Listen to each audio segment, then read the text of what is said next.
நேற்று நான் கொஞ்சம் அசந்ததுனால என் சேனலை வந்து ஹேக் பண்ணியிருப்பாங்க. இன்றைக்கி இது யூடியூப் சேனலில் இந்த வீடியோ வருமானு கூட எனக்கு தெரியலங்க. கொலாபரேஷன் ப்ரொமோஷன் சொல்கிற ஒரு பேரில் என்கிட்ட நேற்று வந்து ஏசி, வாஷிங் மிஷின், இந்த எலக்ட்ரானிக் திங்ஸ்க்கு வந்து ப்ரொமோஷன் வந்து கேட்டிருந்தாங்க. அப்படி கேட்குறவங்க இருக்காங்க தான். ஆனால் வந்து இவங்க எந்த ஒரு பிராண்டு நேமுமே அனுப்பவே இல்லைங்க. ஷார்ட்டாக வந்து இது வந்து ஒரு நாங்கள் வச்சுருக்கோம், ஒரு கண்ட்ரியில் இருக்குது, நான் உங்களுக்கு சென்ட் பண்ணுறேன், நீங்கள் அதை வச்சு உங்களுக்கு ஒரு வீடியோ மட்டும் போட்டு கொடுத்துருங்க, அதுக்கு எவ்வளோ ஆகும் அந்த மாதிரிலாம் வந்து சொல்லியிருந்தாங்க. சும்மாவே ஒரு ஒர்க் ஃப்ரம் ஹோம் பண்ணால் கூட வந்து 1008 கேள்வி கேட்பேன். அப்போ நான் இவங்களை கேட்க மாட்டேனா? தமிழில் வந்து டிரான்ஸ்லேஷன் பண்ணுறதுக்கு ஒரு ஆள் இருந்தாங்க.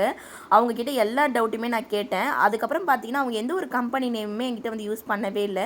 இன்ஸ்டா ஐடி மட்டும் அனுப்புனாங்க. அதை ஓப்பன் பண்ணி பார்த்தேன். அதில் எந்த ஒரு ப்ரொஃபஷனலாக எந்த ஒரு இதுவுமே வந்து கிடையாதுங்க. அதை பார்த்து எனக்கு தெரிஞ்சிச்சு இது ஒரு ட்ரெஸ்ட்டாக வந்து இருக்காதுன்னு சொல்லிட்டு. அதுக்கப்புறமேட்டு என்ன சொன்னாங்கன்னா, நீங்கள் இதை ஓப்பன் பண்ணி உங்கள் நேம், உங்கள் சேனல் நேம்லாம் போட்டு ஒரு லிங்க் வரும், ஓப்பன் பண்ணுங்கன்னு சொன்னாங்க. அப்போ தாங்க எனக்கு தெரிஞ்சிச்சு ஒரு ப்ரொமோஷன் கேட்டாங்கன்னா அவங்க ட்ரெஸ்ட்டாக இருக்காங்களான்னு பாருங்கள். லிங்க் எதனா வந்துச்சுன்னா ஓப்பன் பண்ணாதீங்க.